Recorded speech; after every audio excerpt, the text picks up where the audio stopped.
நம்ம யாருக்கு உதவி செய்தாலும், இப்போ தெரியாதவங்களுக்கு உதவி செய்கிறோம். ஒரு டூ வீலர் ஓட்டிட்டு போகிறோம். அப்போ யாராவது லிஃப்ட் கேட்குறாங்க.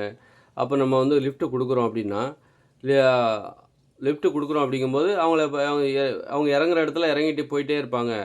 அப்படி விட்டுறக்கூடாது. நம்ம யாருக்கு உதவி பண்ணுறோம், அவங்க முகத்த முதல்ல நல்லா பார்க்கணும். அவங்க ஆணா இருந்தாலும் சரி, பெண்ணா இருந்தாலும் சரி.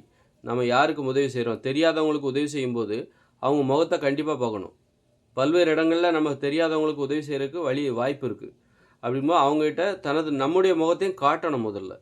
சும்மா போற போக்குல உதவி செஞ்சுட்டு போயிட்டே இருக்கக்கூடாது. அவங்க முகத்துல நாம செஞ்ச உதவியினால அவங்க நமக்கு நன்றி சொல்றாங்களா? அவங்க வந்து தேங்க்ஸ்ன்னு சொல்லுவாங்க, நன்றின்னு சொல்லுவாங்க. நன்றின்னு சொல்லலைன்னா விடாதீங்க. இவ்வளோ உதவி பண்ணியிருக்கோம், நன்றி கூட சொல்ல மாட்டேன்றீங்கன்னு கேட்கணும். அதுபோல நம்ம முகத்த அவங்ககிட்ட தெளிவா காட்டணும். "நீ யாரிடமிருந்து உதவி பெற்றாய் என்பதை எனது முகத்தை பார்த்துக்கோ. என்கிட்ட இருந்தா நீ உதவி பெற்ற." அதனால என்ன நீ விசுவாசமா பாரு. விசுவாசத்த எதிர்பார்க்கணும். நன்றிய எதிர்பார்க்கணும். உதவி செஞ்சா நன்றிய எதிர்பார்க்கணும். சும்மா இறங்குறேன். ஒரு வண்டியில டூ வீலர்ல லிஃப்ட் கேட்குறாரு.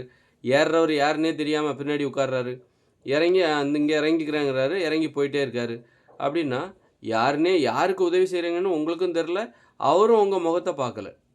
அப்ப அதனால என்ன பிரயோஜனம்? நமக்கு என்ன பிரயோஜனம் தெரியுமா? உதவி செய்றதுனால, அவங்க கிட்ட இருக்கிற அந்த நன்றி உணர்ச்சி இருக்குல்ல, அதுதான் நமக்கு வந்து ஒரு ஊக்கம். தொடர்ந்து உதவி செய்வதற்கான ஊக்கத்தை குடுக்கும். அவங்க முகத்துல இருக்கிற அந்த நன்றி உணர்ச்சிய பார்க்கணும். அத பார்க்கும்போது தொடர்ந்து நம்ம உதவி செய்வோம். சும்மா ஏதோ நீ ஏதோ லிஃப்ட் கேட்குற, அப்புறம் ஏறுற. ஏறுனவர் யாரு? அவர் முகத்த நம்ம பார்க்கல. அப்புறம் இறங்கி போயிர்றாரு. இங்க இறங்கணும் அப்படின்றாரு. இறங்கி போயிர்றாரு. யாருக்கு நாம உதவி பண்ணணும்? அப்படிங்கிறது நமக்கும் தெரியல, அவருக்கும் தெரியல. நாம யார்கிட்ட உதவி கேட்டோம்னோ அவருக்கும் தெரியல. அவரும் நம்ம முகத்த சரியா பார்க்கல. யார்கிட்ட உதவி கேட்டோம்? யார் நமக்கு உதவி செஞ்சாங்கன்னு அவருக்கும் தெரியல. அப்போ ஒரு உதவின்னா உனக்கு அவ்வளோ ஈஸியா போச்சா? அப்படிங்கிற மாரி ஆயிடக்கூடாது. நாம செய்ற உதவி வந்து முக்கியத்துவம் வாய்ந்தது எப்ப தெரியுமா? இந்த மாரி நம்ம முகத்த அவங்ககிட்ட காட்டணும். அவங்க அவங்க முகத்துல நாம செய்த உதவிக்கு பிரதிபலனாக அந்த நன்றி உணர்ச்சிய பார்க்கணும். அப்பதான் நம்முடைய உதவியோட மதிப்பு நமக்கு தெரியும். அதனால யாருக்கு உதவி செஞ்சாலும் சரி, சின்ன சின்ன உதவி செஞ்சாலும் சரி, அவங்க முகத்த பார்த்து உதவி செய்யணும். அப்புறம் நீ உதவி கேட்டாலும் ஒரு முகத்த பார்த்து கேட்க கத்துக்கணும். ஒரு முகத்த பார்த்து பணிவா கேட்க கத்துக்கணும். உதவிய கேட்பதாக இருந்தாலும். உதவி செஞ்சியா? உதவி செய். யாருக்கு நீ உதவி செய்தியோ அவங்ககிட்ட உன் முகத்த நல்லா காமிக்கணும்.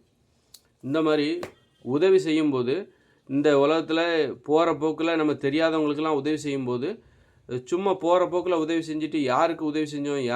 யார் நம்மகிட்ட இருந்து உதவி பெற்றாங்க? நம்மள அவங்களுக்கு தெரியுமா? நம்ம முகத்த அவங்க பார்த்தாங்களா? எதுவுமே தெரியப்படுத்தாம உதவி பண்ணாதீங்க. அது ஒரு ஏமாளித்தனம். ஒரு நன்றி உணர்ச்சிக்காக தான் நம்ம உதவி பண்றோம். அப்படின்னா, அப்போ அந்த நன்றி உணர்ச்சி அவங்க முகத்துல பார்க்கணும்.